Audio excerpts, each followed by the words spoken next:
La moglianese Bebe Vio, favorevole all'accoglienza dei migranti sul territorio e ad ospitarli nelle abitazioni dei privati. Sicuramente non si possono lasciare lì per strada, anzi in mare non si può, per cui bisogna fare qualcosa per forza, però non so bene come funzionano le logistiche, politiche e tutto quanto.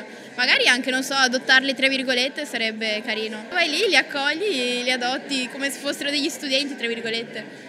Adotteresti un profugo? Sì, uno piccolo e carino sì.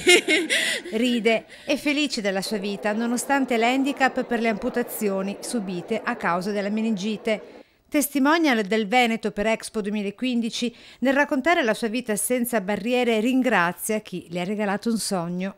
Un po' tutta la famiglia, un po' tutti gli amici e soprattutto la scherma. Con tutto quello che stiamo facendo, anche solo l'associazione, aver creato un'associazione Olus e poter dare una mano a tutti gli altri è bellissimo, per cui il sogno è riuscire a rendere anche felice gli altri. Ricco il palmarès collezionato dalla fiorettista azzurra che in attesa di Rio 2016 a breve farà anche la giornalista televisiva. Per cui metto a posto i video, li sistemo, li taglio e tutto quanto. Il suo sogno, riuscire ad intervistare uno dei suoi cantanti preferiti, Mika. E adesso che riparte X Factor, sono tutta la gasata che riparte tutto e sì, sarebbe bello conoscerlo un giorno e stiamo aspettando. Ciao a tutti i telespettatori di Rete Veneta.